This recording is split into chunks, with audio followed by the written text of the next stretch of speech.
तो चलते हैं किसकी तरफ, राजस्थान के राज्य दर्शन की तरफ। और उसी राजस्थान के राज्य दर्शन के पार्ट 2 जो है, इस पार्ट 2 के बारे में हम लोग क्या करने वाले हैं, बात जो है वो बात करने वाले हैं। अगर हम लोग चर्चा करें राजस्थान की, तो राजस्थान के बारे में काफी कुछ चीजें जो है वो चीजें हम लोग पढ़ चुके थे। आज हमें राजस्थान के प्रमुख दुर्ग जो है उन दुर्गों के बारे में पढ़ना था, और दुर्गों के साथ साथ राजस्थान के किले किलों के साथ साथ राजस्थान के वन्यजीव अभ्यारण्य, काफी कुछ ऐसी खास चीजें जो है वो हमें पढ़नी थी जो इनसे संबंधित है। तो राजस्थान के प्रमुख दुर्गों की अगर हम लोग चर्चा करते हैं तो मेहरानगढ़ दुर्ग, नाहरगढ़ दुर्ग, चित्तौड़गढ़ दुर्ग, रणथंभौर, भटनेर, गागरोन, लोहागढ़, आमेर, कुंभलगढ़, सिवाना, ये सब जो है ये सब राजस्थान जो है इस राजस्थान के क्या है, प्रमुख जो है वो प्रमुख दुर्ग हैं। और उन्हीं के साथ साथ अगर हम लोग चर्चा करें कि राजस्थान जो है इस राजस्थान में कौन कौन सी प्रमुख झीलें जो हैं वो झीलें क्या होती हैं, देखने को मिलती हैं। तो हम सभी लोग जानते हैं कि राजस्थान में झीलों की नगरी जो है, झीलों का शहर जो है वो उदयपुर को कहा जाता है। और उदयपुर में ही जैसमंद झील जो है वो जैसमंद झील क्या है, स्थित है, जो अपनी एक विशिष्ट जो है वो विशिष्ट पहचान लिए हुए है। साथ ही साथ लोग हम अजमेर में बात करें तो राजस्थान का तीरथ जो है वो तीरथ किसे कहा जाता है, मैम पुष्कर को कहा जाता है। और यही पुष्कर में जो है वो पुष्कर में एक पवित्र झील है, जिस झील में स्नान करके कहीं ना कहीं तीर्थ स्नान जो है तीर्थ स्नान को बताया जाता है। अगर हम लोग उदयपुर की बात करें तो पिछोला झील जो है, यही पिछोला झील कहां पर है, उदयपुर में स्थित है। नक्की झील की अगर हम लोग यहाँ पर बात करें तो माउंट आबू जो है, इसी माउंट आबू में नक्की झील जो है वो नक्की झील स्थित है। और माउंट आबू को राजस्थान का हिल स्टेशन जो है वो हिल स्टेशन कहा जाता है। एकमात्र जो है वो एकमात्र पर्वतों पर और कहीं ना कहीं हिल स्टेशन के रूप में देखा जाने वाला अगर कोई जिला है तो वो है माउंट आबू। और इसी माउंट आबू की नक्की झील यहाँ की सुंदरता जो है सुंदरता को और बढ़ाती है। अजमेर की अगर हम लोग बात करें तो आना सागर झील, और आना सागर झील पूछा जाए कि कहाँ पर है तो आना सागर झील राजस्थान के अजमेर में जो है वो अजमेर में स्थित है। कायलाना झील की अगर हम लोग यहाँ पर बात करें तो कहते हैं ना कि गाना हमने सुना है ना, मुझे याद नहीं आ रहा अभी, लेकिन जिसमें ये वर्ड जो है वो वर्ड यूज आता है कि बड़े कायल हो गए हैं तुम्हारे। तो ये झील जो है, इस झील को देखकर भी अच्छे अच्छे क्या हो जाते हैं, कायल जो है वो कायल हो जाते हैं। और याद रखना है कि कायल होने वाला जो जिला है वो जिला कौन सा है, जोधपुर, जो कि हमारे जादूगर साहब का भी जिला है। अगर हम लोग बालसमंद झील की बात करें तो बालसमंद झील भी कहाँ पर है, जोधपुर में है। याद रखना समंद के नाम से दो झील आपको देखने को मिलेंगी, एक जयसमंद मिलेगी और एक बालसमंद मिलेगी। जयसमंद का संबंध जो है वो संबंध उदयपुर से है, जबकि बालसमंद झील का संबंध जो है वो संबंध कहां से है, जोधपुर से है। कोलायत झील की अगर हम लोग बात की जाए तो कोलायत जो है वो कोलायत बीकानेर में है। सांभर झील जयपुर में है, जहां का नमक जो है वो नमक बहुत प्रसिद्ध है। इस झील के किनारे जो है वो सांभर सबसे बड़े एक नमक उत्पादक क्षेत्र के रूप में भी क्या किया जाता है, जाना जो है वो जाना जाता है। बाड़मेर की अगर हम लोग बात करें तो पचपदरा झील राजस्थान में जो है वो राजस्थान में बाड़मेर जो है बाड़मेर में देखने को मिलती है। और अलवर की तरफ अगर हम लोग चले जाएं जो कि एक मेवात क्षेत्र है, उसी अलवर में सिलीसेट जो है वो सिलीसेट झील जो है वो कहीं ना कहीं अलवर के आकर्षण का एक प्रमुख केंद्र जो है वो प्रमुख केंद्र यहाँ पर माना जाता है।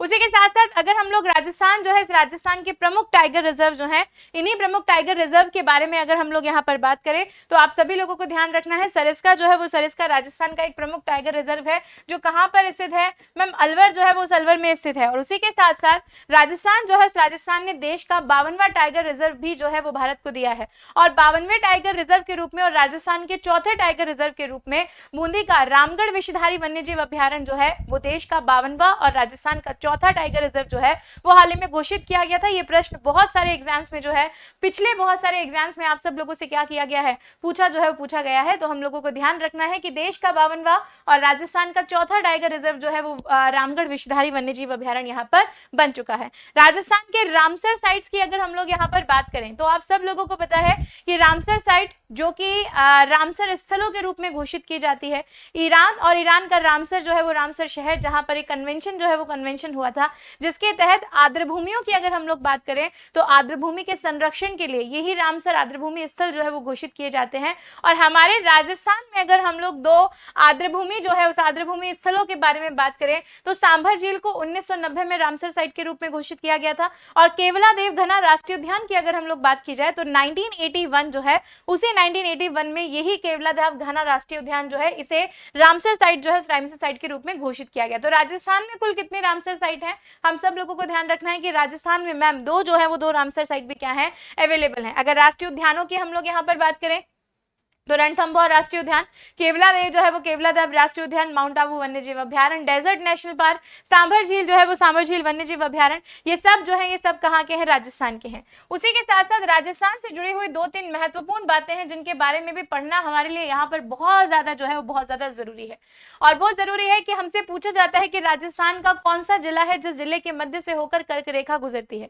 हालांकि ये राजस्थान ज्योग्राफी से जुड़ा हुआ जो है वो जुड़ा हुआ प्रश्न है, लेकिन हम लोगों से जरूर पूछा जाता है। तो आपको याद रखना है कि राजस्थान का कौन सा जिला, मैम राजस्थान का जो बांसवाड़ा जिला है, इसी बांसवाड़ा जिला के मध्य से होकर कर्क रेखा गुजरती है, डूंगरपुर जिले को स्पर्श करती है और बांसवाड़ा शहर कर्क रेखा से राज्य का सर्वाधिक नजदीक जो है वो नजदीक शहर है।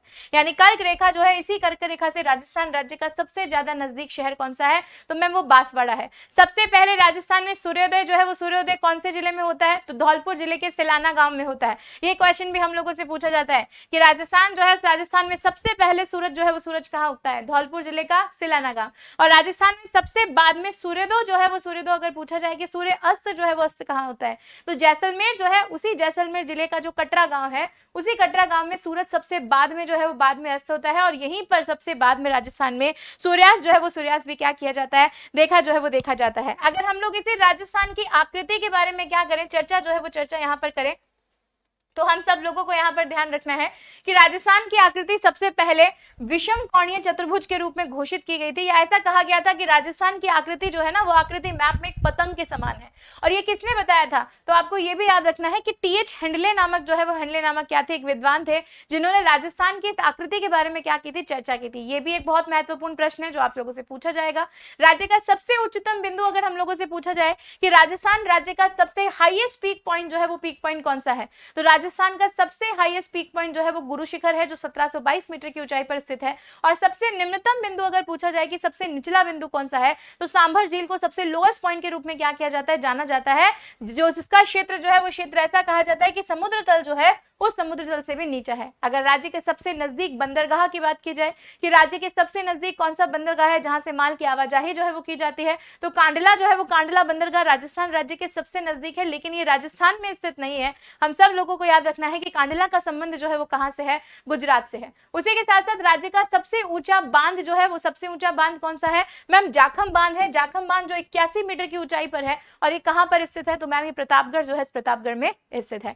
तो आज हम लोग राजस्थान राज्य के बारे में इतना ही जानेंगे, लेकिन राजस्थान अभी खत्म नहीं हुआ है। अभी राजस्थान का पार्ट 3 जो है वो पार्ट 3 भी हम लोग पढ़ेंगे, लेकिन कल पढ़ेंगे हमारी क्लास में। तो कल ठीक शाम को 4 बजे आप लोगों को फिर इस सेशन के साथ जुड़ना है और बने रहना है। हम लोग कल फिर से राजस्थान राज्य के पार्ट 3 में राजस्थान के बारे में और बहुत कुछ जानने का प्रयास जो है वो प्रयास यहाँ पर करेंगे। तो thank you so much, goodbye, take care बच्चों, सी यू। फिर मिलते हैं कल इसी सेशन में।